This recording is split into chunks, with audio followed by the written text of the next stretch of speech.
like I say, when I spoke to the Altrincham manager, Phil Parkinson, you know, having played against Altrincham twice for York at York, the football that they played was for that level was frightening. You know, I've never ever seen a team at that level in the National League North keep the ball like Altrincham did, and you know, that suited my style of play and suited my game, you know, perfectly. And as you say, it showed with the performances that I put in on a personal basis. But not only that, you know, I was there for 7 games.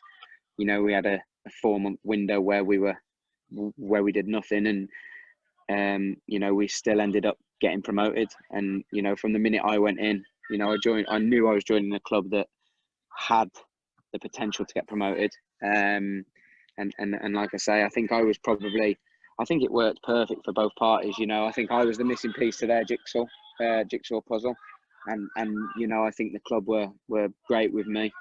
In terms of the football that they played was just perfect, and you know, I felt at home straight away. And like I say, we got over the line in the playoff final, which wasn't a spectacle by any stretch, but you know, those games are always tight. So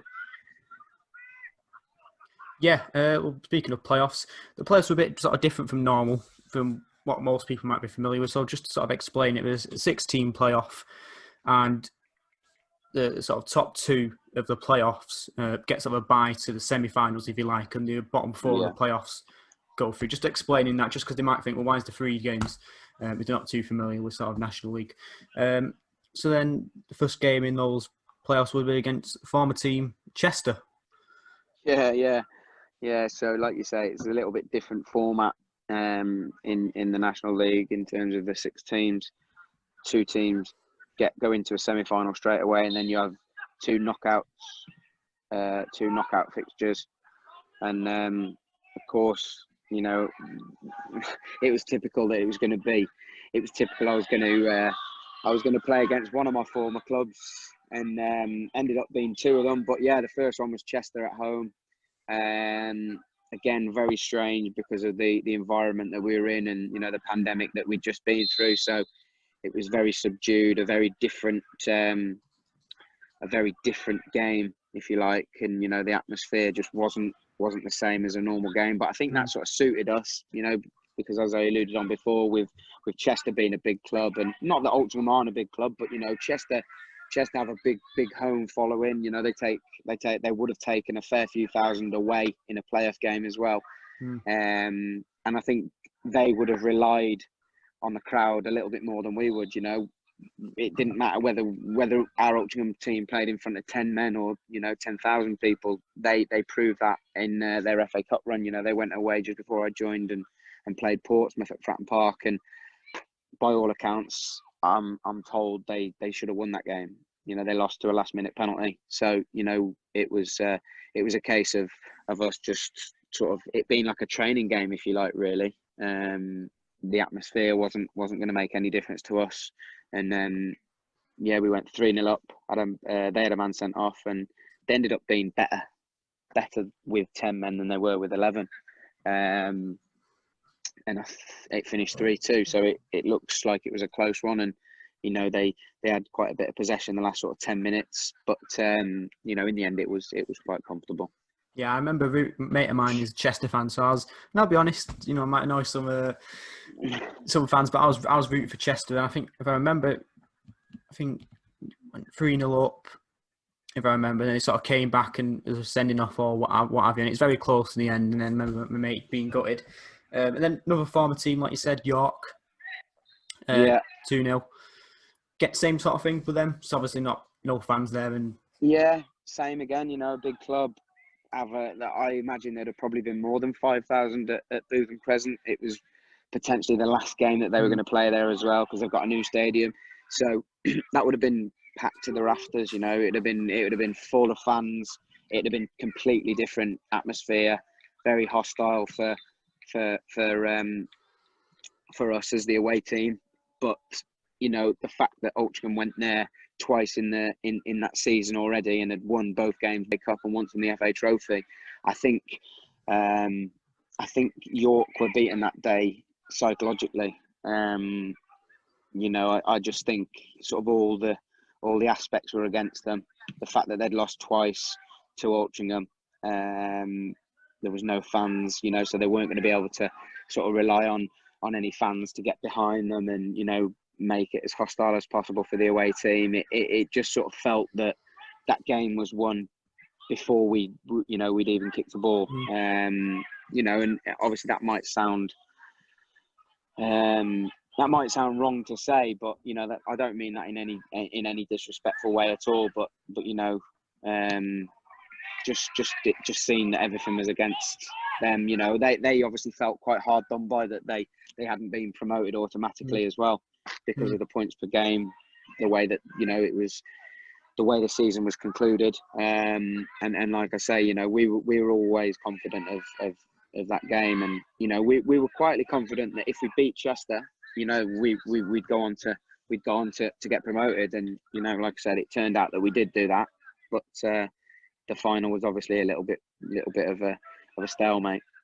And like I said, well, it's another team, not a farmer team, but another team who are moving grounds. I think Boston 1-0, like I said, close game, stalemate. How did that? Sounds closer than the other ones, so a bit more nerve-wracking for you. Yeah, sort of different, really. Boston, the game was, we were sort of going into that. I think Boston had beaten Altrincham 5-0 in the league fixture at Boston Stadium.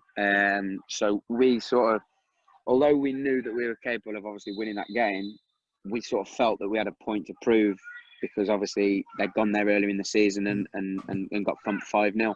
So there was a little bit of nerves, if you like, but it was a game. They're very very sort of physical, very in your face, very up for it. They put themselves about. They're a mobile team, and they sort of stopped our game plan, if you like, and we weren't really able to implement our style of play on the game. But it was one of those games where I knew that if we didn't concede first, we would win the game. And I remember speaking to the captain, Malty, and we said at the end of the game, we both said, it was almost in sync. We both said we felt as long as we didn't concede first, we would win the game. And thankfully Mooney followed in one of my not very good passes, and the keeper fumbled it, and that was the decisive goal. And then got promoted. You would have obviously loved to have had fans there and stuff like that, but not to be. So would you say now out of you would have had sort of promotions before, sort of Maxfield? How do those rank then? Would you say Maxfield promotion? How would you say? Yeah, 100%. That's obviously the best promotion that I've had, without a doubt. Altrincham is definitely the next best promotion I've had. I've won promotion with Hensford from the Evo Stick to the National League North. That was, I was involved there for the full season, but I think I have to obviously look at the Altrincham game and the Altrincham promotion, and the fact that I played such a big part in such a small space of time. That was obviously great.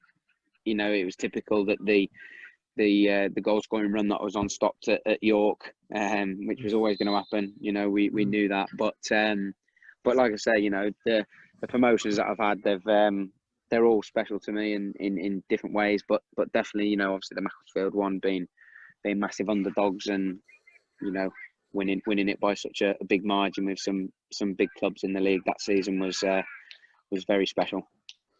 A little bit of just having a sort of look, the situation sort of they were in at the time, or the seasons before that, is they were National League. They got a double relegation, got back up, had a season sort of staying there, and then got promoted with you. So is that what you're aware of? Because that's sort of we see a lot of teams get promoted, relegated, then promoted. For a team, and we've seen it happen with like Chesterfield and York, where they have a double relegation, and it can take them quite a few years to get back. But that didn't seem to be an issue with Altrincham because they did 2 promotions in 3 years off the back of a double relegation.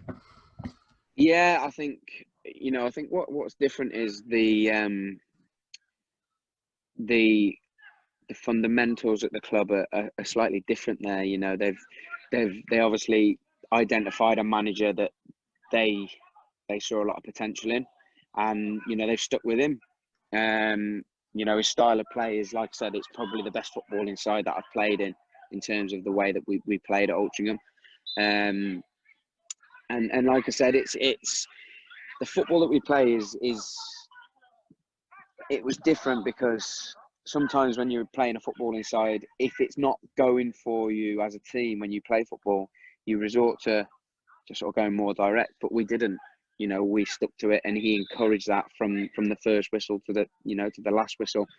And I think that's probably the reason why the promotions came so soon after the relegations, in the respect that he knew the way he wanted to play.